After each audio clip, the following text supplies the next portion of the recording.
SG Consultancy Services. Study MBBS in Russia, Philippines, Uzbekistan.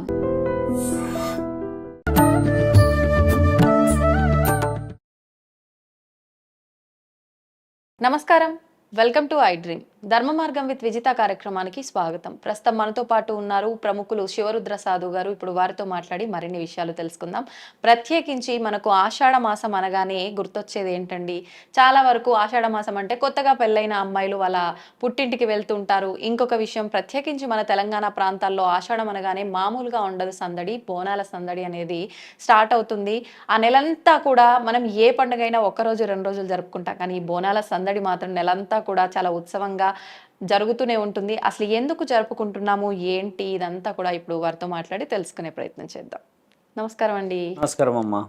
గురుగారు, ప్రత్యేకించి ఆషాఢ మాసం అనగానే మనందరికీ కూడా గుర్తొచ్చేది కొత్తగా పెళ్ళైన నూతన వధువు వర్ల ఇద్దరిలో ఖచ్చితంగా ఆడపిల్ల వాళ్ళ పుట్టింటికి వెళ్లాల్సిందే అని చెప్పి అంటూ ఉంటారు. అలా అత్త కోడలు ఒక దగ్గర ఉండకూడదు అని చెప్పి, ఒక గడప దాటకూడదు అని చెప్పి రకరకాల విధానాలు చెప్తూ ఉంటారు. అసలు ఏంటి వాస్తవము, దీనికి ఆషాఢ మాసానికి సంబంధం ఏంటో తెలియజేయండి. వాస్తవం అంటే మీరు మొదట కంటెంట్ అంటే మాట్లాడేటప్పుడు ఏమన్నారు, ఆషాఢం అనేది ఆడపిల్లలు ఇంటికి వెళ్తారు. ఆడపిల్లలు ఇంటికి వెళ్ళడానికి గల అంతరార్థం చాలామందికి తెలియాల్సిన అవసరం ఉంది. ఇందులో 2-3 సంవత్సరాల నుంచి గమనించి చూసినప్పుడు అమ్మా, బోనాల పండుగ మీరు అన్నట్టుగానే ఉత్సాహం చాలా ఎక్కువగా పెరిగి భక్తి చాలా ఎక్కువగా జరుగుతున్న సందర్భం. దీనికి మూల కారణం ఆ మధ్య వచ్చిన విజృంభణ, కరోనా అని చెప్పవచ్చు. తర్వాత చాలామంది ప్రాణం మీద, భగవంతుడి మీద కొంచెం శ్రద్ధ చూపించారు. అంటే రామ మందిరం ఏ విధంగా అయితే మొదలైందో అమ్మా, మహాకుంభమేళ నుంచి మొదలుపెట్టేసి భక్తిలో చాలామంది లీనమవుతున్నారు. అవును. కానీ అంతరార్థం ఏంటంటమ్మా, భక్తిలో మన సంస్కృతి, గతంలో మన పెద్దలు ఇచ్చిన పరంపరని మర్చిపోవడమే.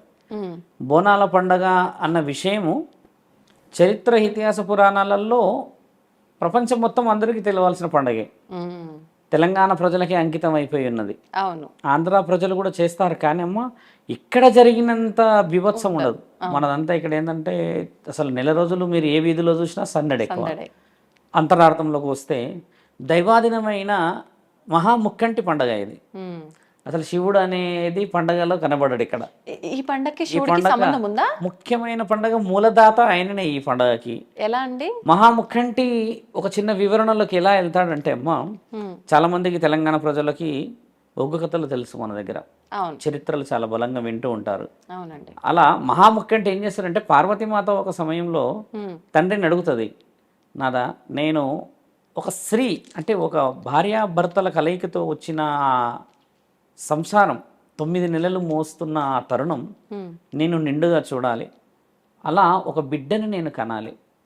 దైవాధీనంలో ఏంటంటమ్మా, అన్ని వరాల చేత పుట్టిన వాళ్ళే ఉంటారు. కొందరు గంధం అని, కొందరు పసుపుతోని, కొంతమంది తులసి దునిచి. తులసి మాత అనేది మనకు తులసి చెట్టు రూపమే తెలుసు, కానీ ఆవిడ తులసి మాత. ఆవిడ వచ్చేసి స్వయాన శ్రీ లక్ష్మీమాత చెల్లెలు. అప్పుడు నేను ధన్వంతరి గురించి మీకు పూజల గురించి చెప్పినప్పుడు ఆ విషయ వివరణలు వచ్చాయి. ఇలా ఇలా వండుకుంటుందని నేను దీపావళికి సంబంధించిన విషయాల్లో మాట్లాడాను. ఇలా ప్రతిదీ చూడండి అమ్మ, వరం చేత పుట్టినప్పుడు అమ్మ కోరిన ఆ మాట పార్వతీమాత, తండ్రి కొంచెం ధిక్కరిస్తాడు. అలా వద్దు పార్వతి, 9 నెలలు మోయడం అంటే చాలా చాలా కష్టమైన పరిస్థితి. ఇదంతా ముఖ్యమైనదంటే తండ్రి ఉద్దేశం, అమ్మ అంటే చాలా ప్రీతి తండ్రికి. 9 నెలలు మోయడము, మళ్ళీ తర్వాత ప్రసవించిన తర్వాత ఆరోగ్య పరిస్థితుల గురించి అన్నీ ఆలోచించి తండ్రి ఏమంటాడనంటే, మీరు నేను చెప్పినట్టు చేస్తే నువ్వు గర్భాన్ని దాలుస్తావు, కానీ నేను హెచ్చరిస్తున్నాను, నువ్వు గర్భాన్ని దాల్చకూడదు అని అంటాడు. అంటే తండ్రిని అమ్మ కొంచెం మారం చేసి, కొంచెం గారవంగా అది చేసి అడిగితే తండ్రి ఏం చేస్తాడు, ఇంకా తప్పని పరిస్థితుల్లో తదాస్తు అంటాడు. తదాస్తు అన్నప్పుడు అమ్మ నియమాలు ఏమి తేవాలి అని తండ్రి చెప్తాడమ్మ. తండ్రి ఏమంటాడంటే, పార్వతీమాతకి కప్ప ముట్టని నీళ్లు, తుమ్మద వాళ్ళని పువ్వు తీసుకొని రావాలి, ఉన్నాయి, అత్యంత పవిత్రమైన ఒక పండు, ఆ పండు సమర్పించినప్పుడు మహాముఖంటిది అయి ఉండాలి. అది ఆయన గారి ద్వారా వచ్చి సృష్టి రహస్యాలని, అంటే అది కొట్టిన తర్వాత పూజ సమాప్తం. ఇది ఎక్కడి నుంచి తేవాలి అమ్మకు తెలియదు. ఈయన కప్ప ముట్టింది అని అంటే ఎక్కడ సరస్సులో వెళ్ళినా, ఏ నీళ్ళల్లో వెళ్ళినా అయితే ఖచ్చితంగా ఏదో ఒక జీవరాశి ఉంటే ఉంటుంది. తర్వాత 9 వాళ్ళని పువ్వే లేదు ఈ లోకంలో, ఖచ్చితంగా వాళ్తుంది. అలా ఆలోచించినప్పుడు అమ్మ ఏం చేస్తుంది అంటే వాటిని ఎతకడానికి వెళ్తుంది. మహాముఖ్యంటి ఆలోచన ఏంటంటే నేను నీకు వరం ఇవ్వలేదు అని అమ్మ అక్కడ నుంచి గడప దాటగానే ఆయన నాలిక మీద రాసుకుంటాడు, నేను వరం ఇవ్వలేదు పార్వతీమాతకి అని మర్చిపోతాడు. మర్చిపోయినప్పుడు అమ్మ ఏం చేస్తుంది, భూమండలానికి బయలుదేరుతుంది. ఈ గర్భానికి సంబంధించిందంతా జరిగేది భూమండలంలోనే, మానవ శరీరాలతోనే అవుతుంది. కాబట్టి అమ్మ సహజ సిద్ధంగా బయలుదేరి అన్ని ఊర్లు తిరుగుతూ తండ్రి చెప్పిన మహాపండు ఎక్కడుందో కనిపెడదామని తిరుగుతూ ఉంటుంది. ఎక్కడా దొరకకపోగా అమ్మ 6-7 నెలల ప్రయాణం చేసిన తర్వాత ఒక దగ్గర పరమశివుడు ఏం చేస్తాడంటే అమ్మ పడే బాధ చూడలేక జంగముడి రూపంలోనే వచ్చి గట్టిగా మందలిస్తాడు. అది దొరకదు, ఇక్కడ దొరకనప్పుడు మీరు ఎందుకు తిరుగుతున్నారు, మీరు వెళ్ళి మహాముఖంటి చెప్పినట్టే వినాలి అని చెప్తే అమ్మ లేదు తండ్రి అర్థం లేనిది చెప్పడు నా నాదుడు, కాబట్టి ఖచ్చితంగా ఇది ఎక్కడో అక్కడో ఉండే ఉంటుంది, నేను కనుక్కుంటానని చెప్తే అమ్మ ఆ ప్రేమ చూసి తండ్రి ఏం చేస్తాడంటే, నువ్వు కొంచెం ఆలోచన చేయమ్మా పార్వతమ్మ, ఒక కొబ్బరికాయ తీసుకొని వస్తే అందులో ఉన్న నీళ్లు ఎవరు ముట్టరు, ఒకటి అందులో ఉన్న పువ్వు ఏ తుమ్మెద వాలదు, అది సమర్పిస్తే దాని వెనకాల జుట్టు తీసేస్తే మొత్తం గుండ్రగా చేస్తే మూడు ఉంటాయి దానికి వెనకాల బ్యాక్ సైడ్, అది మహాముఖంటికి ప్రతీక అనమాట. అంటే పరమశివుడు ఇచ్చిన మహాప్రతీక, అది వరప్రసాదం భూమండలానికి. దాన్ని మీరు స్వీకరించి తీసుకెళ్తే మీరన్న ఆ కోరిక తీరుతుందేమో ఆలోచన చేయండి అని చెప్పకుండానే ఒక హింట్ ఇస్తాడు. హింట్ ఇచ్చినాక అమ్మ ఏం చేస్తుంది, అడవిలలో తిరిగి ఆ పండు మొత్తానికి కొబ్బరికాయ సంపాదిస్తుంది. సంపాదించిన రోజు ఆ కొబ్బరికాయ ఎలా అయితే చేతికి వస్తుందో తల్లి గర్భంతో ఉంటుంది, అప్పుడు 9 నెలల గర్భం వచ్చేస్తుంది అప్పటికి. ఆ సమయం పరమశివుడు కూడా అమ్మ ఎక్కడెక్కడ పోతుందో గ్రహిస్తూనే ఉంటాడు. కానీ పరమశివుడు ఏం చేస్తాడంటే, నీకు వరం ఇయ్యలేదు అన్న మాట రాసుకుంటాడు. ఇక్కడ రాసేసుకున్న చేత అమ్మ వచ్చి పరమశివుడికి ఈ విధముగా జరిగింది చూడండి, మీరు అన్నట్టుగానే పండు దొరికిన సమయానికి నేను నిండు చూలాలని, ఈ విధంగా గర్భాన్ని మీరు అన్నట్టుగానే నేను దాల్చాను పరమేశ్వర, అది ఇదని చెప్పినప్పుడు తండ్రి ఏమంటాడంటే 9 నెలలు ఎక్కడికి పోయింది అన్న ఆలోచన కొంచెం తీవ్రంగా ఖండిస్తాడు. నేను లేని సమక్షంలో నీవు ఎలా గర్భవతి అయ్యావు, నేను లేని సమక్షంలో నీకు ఏ విధంగా ఇది సాధ్యమైంది అని అమ్మని కొంచెం విమర్శలకు గురి చేస్తారు. అంటే ఒక అనుమానంగా అమ్మ అంటది, లేదు మీరే నాకు మాటిచ్చారు, మీరు మాటిచ్చిన రోజు నుంచే నేను ప్రయాణించాను, ఈరోజు ఈ సమయానికి పండు దొరికే సమయానికి నేను గర్భవతిని అని అంటే మీరే మూలకారం ఇందులో అని అంటే తండ్రిని నమ్మడు. ఎందుకంటే ఆయన మర్చిపోవడానికి రాసుకున్నాడు కదా. ఎందుకు రాసుకున్నాడు అలా ఆవిడ పోకూడదు 9 నెలలు. 9 నెలలు ఎందుకు పోవాలి? పార్వతీమాత గర్భం దాల్చి మళ్ళీ బిడ్డని కన్నాక ఆ బిడ్డని కన్న తర్వాత మోయడము చేయడం పాలియడం, అమ్మ శరీరం కావచ్చు ఆరోగ్యం కావచ్చు ఏదైనా పాడు కావచ్చు అన్న ఆలోచనతో తండ్రి ఏమంటాడంటే, నీకు కావాల్సిన వాళ్ళని నేను తదాస్తు అంటే వస్తారు కదా, నేను మీకు ఇక్కడే ఎందుకు సంవత్సరం నువ్వు అంత కష్టపడ్డం ఎందుకు, నువ్వు అనుకున్న ఆ శక్తి ఎవరో నువ్వు అనుకుంటున్న ఆలోచన ఏందో నేనే నీకు సృష్టించి ఇవ్వగలను. కానీ అమ్మ ఏమంటది, నేను మొయ్యాలి అంటది. అది నచ్చక అది ఆలోచించి తండ్రి ఆవిడ కొన్ని పరీక్షలు పెడితే అమ్మ గెలిచి వస్తే అప్పుడు తండ్రి అంటాడు, లేదు ఇందులో నా ప్రమేయం లేదు అని చెప్పేసి అమ్మని కొంచెం తీవ్రంగా అవమానపరుస్తారు. పరిచినప్పుడు ఏం చేస్తారంటే, నీవు నిజంగానే పతివతవైతే అగ్గిలో కాలాలి, అగ్గి నీకు ఒకవేళ తగలకపోతే నువ్వు పతివతవి. ఇలా కొన్ని కండిషన్స్ మనకి తెలిసిన శాస్త్రాల్లో ఉన్నాయి. ఇలాంటి అమ్మ సిద్ధమవుద్ది, ఒకటి చితి పేలుస్తున్నట్టుగా పేర్చి అమ్మని అందులో కూర్చోబెడతారు, పడుకోబెడతారు. అప్పుడు నిండుగా గర్భవతి అయి ఉంటుందమ్మా. బాగా గమనించాల్సిన విషయం ఇది. అప్పుడు గర్భవతి అయిన సమయంలో బ్రహ్మ విష్ణు మిగతా దేవతలందరూ వస్తారు.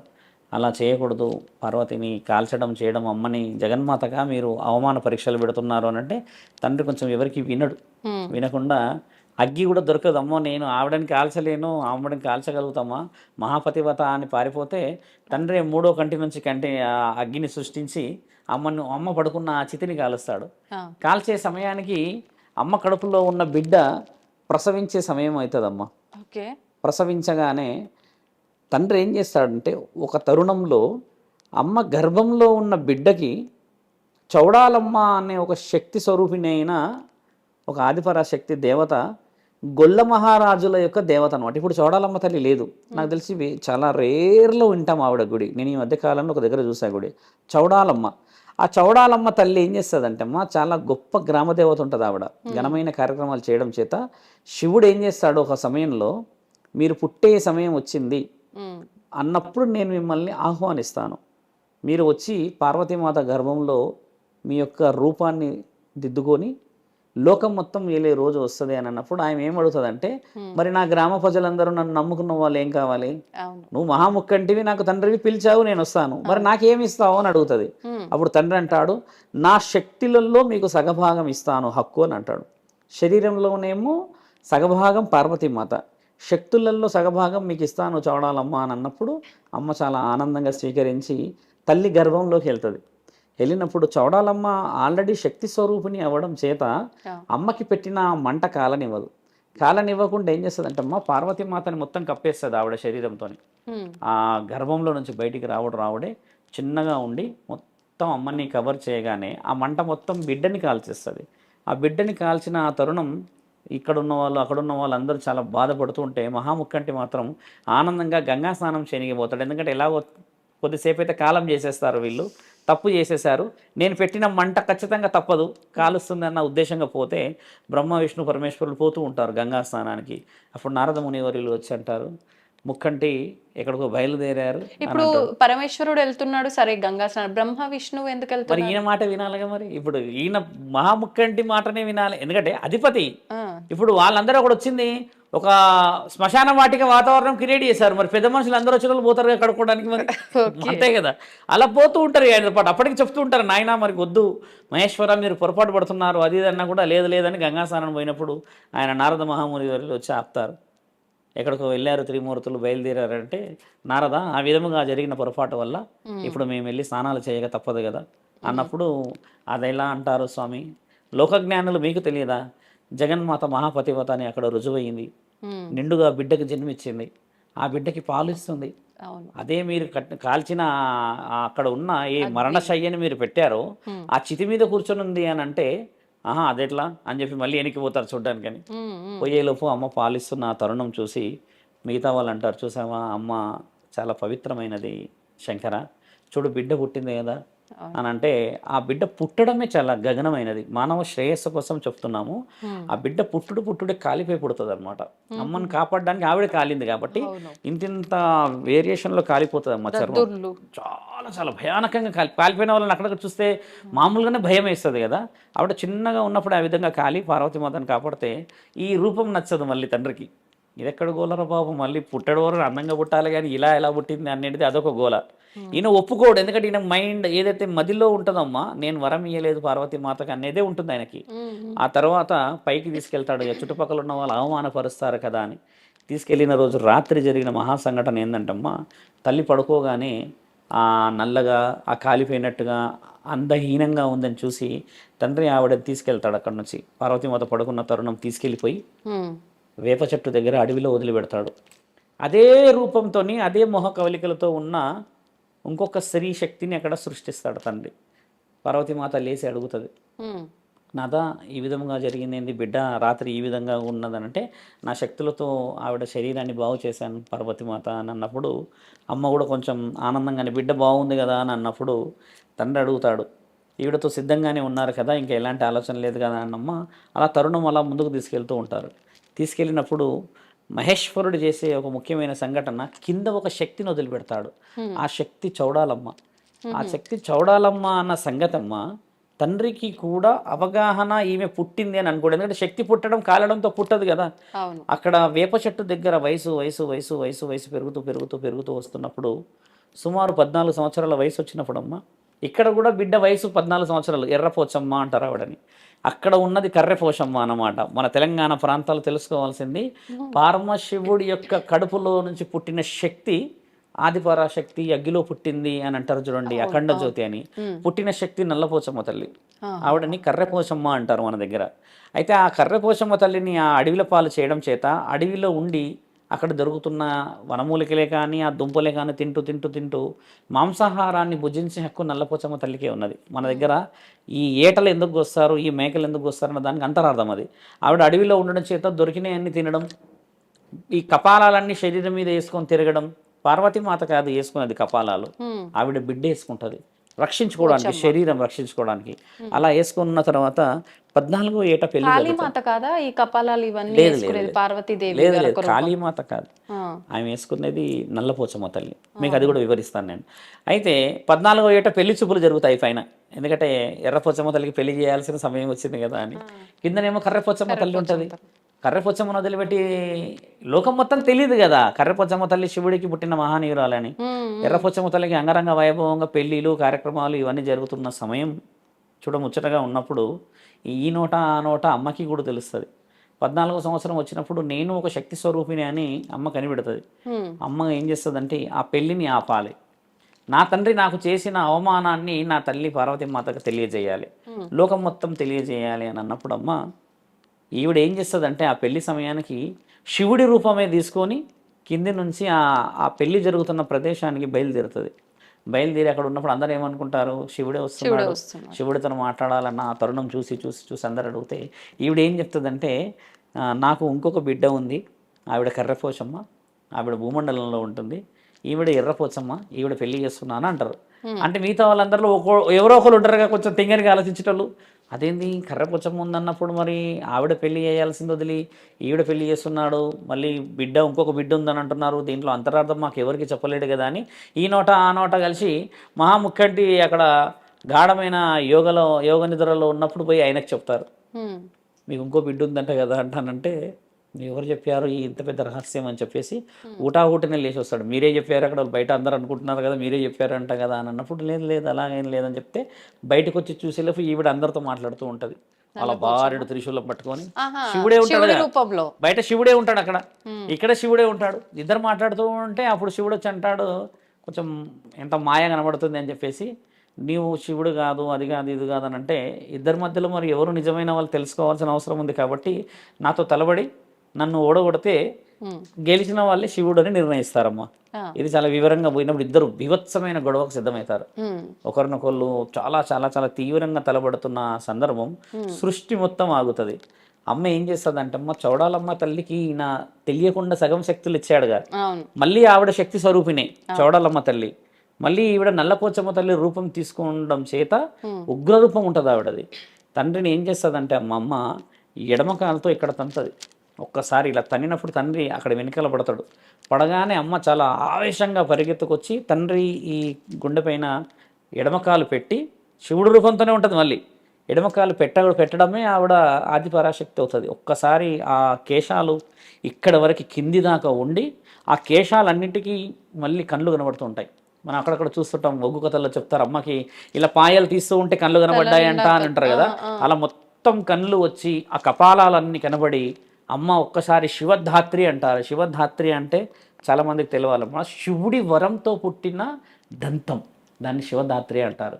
ఈ ధాత్రిలు రాక్షసుల రూపంలో చంపేటప్పుడు దేవతలు కూడా వస్తాయి చూడండి ఇట్లా బయటికి, అంటే దాంతోనే సంహరించడం అంటే కొరకడం లాంటిది, కానీ ఈ కంఠాన్ని ఖండించడం ఉండడం దాన్ని శివధాత్రి అంటారు. సందర్భం ఎలా వస్తుందంటమ్మా అమ్మ ఆ త్రిశూలం ఒక్కసారి ఇలా తీసినప్పుడు 14 చేతులు కనబడుతూ ఉన్న ఆ తరుణము శివుడు భరించలేకపోతాడు. ఈ శక్తి ఎవరు, మొహం ఎలా ఉన్నది అమ్మది నల్లగా, ఇంతింత బొబ్బులు, కాలిపోయిన శరీరం చిన్న ఉన్నప్పుడే చూసి అసహించుకున్నవాడు పెద్దగా అయినాక ఆ శక్తిని చూసి తట్టుకోలేకపోయాడు. ఇంత భయానకమైన శరీర ఆకృతి అని చూసినప్పుడు ఆ 14 చేతులు ఒక్కసారి ఇప్పినప్పుడు అమ్మ ఏం చేస్తుందంటే కుడి చేతిలో నుంచి ఆ త్రిశూలాన్ని ఇలా దగ్గరికి పెట్టి గొంతు దగ్గర ఈ ఎడమ చేతులు తీసుకొని తండ్రి నాలిక బయటికి లాగుతుంది, లాగి నాలిక మీద రాసుకున్న దాన్ని తుడుపుతుంది. తుడిపినప్పుడు గుర్తుపట్టారా పరమేశ్వర, నేను కర్రెపోచమ్మని, స్వయంగా నీ అంశంలో పుట్టిన నీ బిడ్డని, నన్ను మరిచితివా నీవు, నేను నీ బిడ్డనయ్యి ఈరోజు నేనే రుజువు చేసుకోవాల్సిన అవసరం వచ్చిందా, 2 సగం శక్తులు తలబడితే ఎలా ఉంటుందో చూసారా అన్నప్పుడు తండ్రి చాలా రియలైజ్ అవుతాడు, అసలు ఎంత నా బిడ్డ ఇంత శక్తి స్వరూపిణియా, ఇంత ఈ విధముగా ఉందా, ఎందుకంటే ఆయన జ్ఞాపకంలో లేదు కదా అది. మళ్ళీ అమ్మ ఏం చేస్తుంది బీజాక్షరాన్ని తుడిపేస్తుంది, ఇది నిజం అని అన్న దాన్ని తుడిపేసి ఇదే నిజం అని చెప్పి రుజువు చేయడం చేత పార్వతీమాత అక్కడ ఎర్రపోచమ్మ తల్లి మిగతా దేవాది దేవతలు వచ్చి ఒకసారి చూసినప్పుడు తండ్రి అందరికీ ప్రకటిస్తాడు, నా బిడ్డ కర్రెపోచమ్మ తల్లి అన్నప్పుడు ఎర్రపోచమ్మ తల్లికి సందిగ్ధంలో ఉంటుంది, ఏం జరుగుతుంది ఇక్కడ అన్నప్పుడు ఎర్రపోచమ్మ తల్లిని వివరిస్తారు, జగన్మాతకు పుట్టిన మీలంతా జగాలని వేలాలి, ఈ కళ్యాణ గడియలన్నీ మీకు రావు, లోక కళ్యాణం కోసం మీరు భూమండలాన్ని పాలించాలి. గ్రామ దేవతలై మీరు ప్రతి గ్రామంలో ఇక పైన చాలా చక్కగా పూజలను నియమ నిబంధనలన్నీ అందుకుంటారు. నా బిడ్డ వచ్చిన ఈ వేళ విశేషం ఆషాఢ మాసం, అందుకని నా బిడ్డని నేను నెల రోజులు నా ఇంట్లో పెట్టుకొని అంగరంగ వైభవంగా నా బిడ్డ కోల్పోయిన గౌరవాలన్నీ నేను ఇస్తాను అని అమ్మకి మర్యాద చేసిన రోజు ఆషాఢం మొదలైన రోజు, మహాముక్కంటి బిడ్డని ఇంటికి తీసుకెళ్ళిన రోజు. కాబట్టి ఇక్కడ ఆడపిల్లలు అందుకు ఇంటికి వెళ్తారు. ఇది శాస్త్ర జ్ఞానంలో ఉన్న మహా సంపద. ఇది తెలియదు మన వాళ్ళందరికీ. ఇంకొక వివరణ, అలా తండ్రి నెల రోజులు ఉంచుకోవడం చేత నెల రోజులు పండుగ జరుగుతుంది ఇక్కడ. ఇది ఒక వివరణ. ఇందులో బోనం మాట ఇక్కడ రాలేదు. ఇదంతా భూమండలంలో వచ్చినప్పుడు బోనం ఎలా పుట్టిందన్న విషయ వివరణ మళ్ళీ డీప్గా వెళ్తే అమ్మ, అక్కడ తండ్రి నెల రోజుల్లో ఉన్నప్పుడు అమ్మని పంపుతాడు కదా కిందికి. బోనం ఎలా వచ్చింది, ఏ విధంగా పోయిందంటే అమ్మ, మన దగ్గర వనాలు ఏదైతే ఉంటాయో ఈ వ్యవసాయానికి సంబంధించిందో జూన్ మాసంలో ఎంత నాగలి పట్టేసి తర్వాత అందరూ ఈ నీళ్లు కోసం ఎదురు చూస్తుంటారు, అంటే వర్షం కోసం. అలా ఎదురు చూడాల్సిన సమయంలో ఈ నూతన వధూవరులు ఉంటారు కదా. ఇప్పుడు ఎగ్జాక్ట్గా మనం ఏ మాసంలో ఉన్నాం, జూన్లో కదమ్మా. దీనికి ముందు మాసం మే, అంతకు ముందుకు ఏప్రిల్ కదా. ఈ 2 months హెవీగా పెళ్ళిళ్ళు అవుతాయి, మీరు గమనించండి. ఇప్పుడు పెళ్ళిళ్ళు అయినప్పుడు మరి ఆడ మగ ఇద్దరు కూర్చొని కొత్తగా పెళ్ళి అయిన వాళ్ళు ఒకరి ముఖాలు ఒకరు చూసుకుంటే కూర్చుంటే మరి నాగలి పట్టేది ఎవరు? పనులు ఆగిపోతాయి. అందుకని ఒక అత్త ఏం చేసిందంటే, కొత్తగా పెళ్ళైన వాళ్ళు ముఖ్యంగా భర్త మొహం చూడొద్దు అన్నది. భర్త మొహం చూడొద్దు అన్నది మీరు బాగా గమనించండి. భర్త ఇంట్లో కోడలు ఉండొద్దు అనలేరు, భర్త మొహం చూడొద్దు అనేసరికి ఏదైనా అరిష్టం ఉంటుందేమో అని ఆలోచించి ఒక పంతులు ఒక పురోహితుడు ఈవిడ కలిసి ప్రకటన ఇచ్చారనమాట. ప్రకటన ఇచ్చిన తర్వాత అందరూ ఏం చేశారు, బిడ్డల్ని ఇంటికి తీసుకుపోవడం పోయారు. శాస్త్రంలో ఈ 2 విషయాలు. దానివల్ల ఏమైందంటే భర్త మొహం చూడొద్దు కదా, కాబట్టి ఈ భర్త ఏం చేస్తాడు, కంప్లీట్గా వ్యవసాయం మీద ధ్యాస పెట్టుకోగలుగుతాడు. ఒకవేళ అత్తగారింట్లో కోడలు ఉండొద్దు అని అంటే కొడుకు కూడా వాళ్ళ అత్తగారింటి ఇక్కడ పోయి ఉంటాడు. అవును, అంటే కొడుకు అక్కడ పోవచ్చు, ఇక్కడ ఉండొద్దు అన్నది కానీ అక్కడ ఉండొద్దు అన్నారా వెళ్ళిపోతారు. కాబట్టి భర్త మొహం చూడొద్దు అనేది శాస్త్రంలో దాగుంది. కానీ కొన్ని ప్రాంతాల్లో అత్త కోడళ్ళు ఒక గడపలో దాటకూడదు, అది వాస్తవం, అది కాదు వాస్తవం. మీకు ఇంత ముందుకు నేనేం చెప్పినంటే, మీరు ఇలాంటి క్వశ్చన్స్ రేజ్ చేస్తారు కాబట్టి తెలియాలని నేను పరమశివుడి అంశ ఈ పండగ అని చెప్పింది దానికని. దాంట్లో ఎంత డెప్త్ గా ఉంది అదైతే రాసింది కదా. ఇప్పుడు మనం గూగుల్ సెర్చ్ చేసుకోవచ్చు, నల్లపోచమ్మ తల్లి చరిత్ర అని, మొత్తం చరిత్రలో అదే వస్తుంది. ఇప్పుడు నేను చెప్పిందంతా చరిత్రలోనే వస్తుంది. ఇప్పుడు నేను ఏదైతే చెప్పానో ఇంకా చాలా వివరంగా వస్తుంది. అది 2.5 hours చరిత్ర. అది మీకు చెప్పింది మనం ఒక 10-20 నిమిషాలు మెయిన్ డిస్కషన్స్. అలా రావడం అనేది వ్యవసాయానికి సంబంధించింది ముమ్మాటికి. ఇప్పుడు చాలా మంది పంపించుకుంటున్నారు శాస్త్రానికైనా దేనికైనా, మొత్తానికైతే వెళ్తున్నారు, వెళ్ళనివ్వండి. ఇప్పుడు నేను చెప్పడం చేత వీళ్ళు ఆగిపోవాలని కాదు, కానీ దాని అంతరార్థం పెళ్ళైన తర్వాత ఆ వర్షాకాలంలో ఈ 1-2 నెలలు వ్యవసాయం మీద ధ్యాస పెట్టాలన్న ఉద్దేశంగా ఒకరినొకరు, మరి కొత్తగా పెళ్ళైన వాళ్ళు ఒకరినొకరు చూసుకుంటూ కూర్చుంటే మరి ఇబ్బంది అన్న ఆలోచన ఒక తల్లి చేసింది అమ్మ. తప్పే లేదు, అలాగ పోవచ్చును, ఉండొచ్చును, చేయొచ్చును. కాకపోతే ఇది ఎన్నో సంవత్సరాల ఆనవాయితీ కాబట్టి మా ఒక ప్రాంతీయ ఆచారం కాబట్టి కంటి కూడా బిడ్డలు ఇంటికి చేరాలని చేర్చుకున్నాడు. కాబట్టి బిడ్డలు ఖచ్చితంగా ఇంటికి వెళ్ళాలి, తప్పేం లేదు. అయినా మళ్ళీ ఒక నెల రోజులు నెల రోజులు ఇంటికాడ ఉంటారు, పోయి అందరు వెళ్ళొచ్చు. ఎందుకంటే బోనం ఎత్తేది ఆడబిడ్డలే అమ్మ. బోనాలలో ముఖ్య అంతరార్థం కూడా ఏంటంటమ్మా, ఇందులో 3 ఇంటి ఆడబిడ్డనే బోనం ఎత్తాలి. ఇప్పుడు పెళ్ళైన వాళ్ళు ఉంటారు, వాళ్ళ భార్య, ఇప్పుడు భార్యాభర్తలలో భర్త దగ్గరికి అక్క చెల్లెలు అందరూ వస్తున్నప్పుడు ఈ భర్త నుంచి భార్య వాళ్ళు కూడా వాళ్ళ ఇంటికి వెళ్ళే తరుణమే చాలా మంది కోరుకునేది, వెళ్ళేది కూడా అలాగే. కుటుంబం అంతా వెళ్తారు, లేదంటే కుటుంబం అంతా వస్తారు. ఇప్పుడు ఉమ్మడి కుటుంబాలు లేవమ్మా. ఒకప్పుడు ఏంటంటే ఉమ్మడి కుటుంబాలు ఉంటే ఒక వ్యక్తి పోవడం అనేది ఆలోచించకపోయేటోళ్ళు. ఇప్పుడు ఏంటంటే ఉన్నరే ఇద్దరు బుడంకాయలు ఉంటారు, ఇక వాళ్ళని వేసుకుని పోవడం ఎంతసేపు అందరూ ఊరికి పిలిచి అందరూ అక్కడే చేరుతున్నారు. అదొక పండగ వాతావరణం. 3 తరుణాలు ఉన్నాయి అందులో. ముక్కంటి తీసుకెళ్ళాడు, అమ్మకి మర్యాద, అత్తమ్మ ఈ వ్యవసాయానికి అదొక మర్యాద, ఆడపిల్లలే బోనం ఎత్తాలి, ఇది ఒక తరుణం. ఇది గత 60-70 సంవత్సరాల చరిత్ర.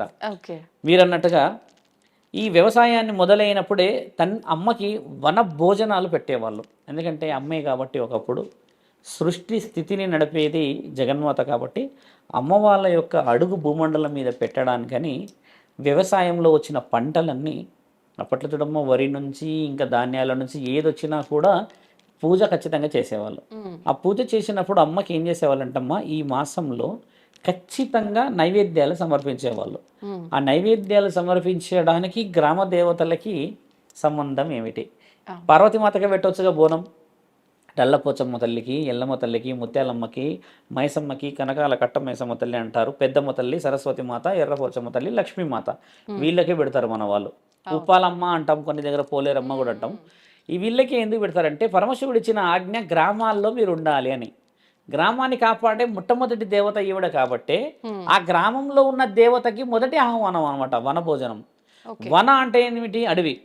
దాన్ని ఏంటంటే అది రాను రాను రాను రాను బోనం అయ్యింది. బోనం ఎలా అయింది కూడా తెలుసుకోవాల్సిన అవసరం చాలా ముఖ్యమైనది. ఆ బోనం కూడా అమ్మ నెత్తి మీదకి రావడానికి కూడా అంతరార్థం దాగుంది. అలా ఒకప్పుడు అందరూ వాళ్ళకి కావాల్సిన సౌష్ఠమైన ఆహారాలు, ఇప్పుడు కొంతమంది ఏం చేస్తారంటే అమ్మ పండగ అనగానే అప్పు తెచ్చైనా బలంగా చేస్తాం మనం, అలా అమ్మకి అన్నీ చేసేవాళ్ళు. చేస్తూ చేస్తూ చేస్తున్నప్పుడు ఒక సందర్భం ఎలా ఏర్పడిందంటే అమ్మ ఊర్లో ఉన్న వాళ్ళందరూ ఒకటేసారి నైవేద్యం పెట్టేవాళ్ళు. అన్ని నైవేద్యాలు పెట్టి ఒకే ఒక ఇల్లు నుంచి నైవేద్యం రాలేదు. నైవేద్యం రాకపోవడం చేత అమ్మ ఆలోచన ఏంది, ఊరంతా బాగుండాలని. ఆ నైవేద్యం ఎందుకు రాలేదు అని చెప్పి అమ్మ ఆరా తీసి చూస్తే ఆవిడ కొంచెం పరిస్థితి బాగా లేకపోవడం చేత కేవలం ఇంట్లో నూకలు, కేవలం చింతపండే ఉండడం చేత ఆవిడ నేను రాలేనమ్మా, నువ్వు దేవతవి, 100 విధాలుగా స్వీకరిస్తావు, నేను నిస్సహాయత పరిస్థితి, నేను వచ్చి అవమానం చేయకూడదు నిన్ను అని అంటే అమ్మ ప్రకటన ఇస్తుంది.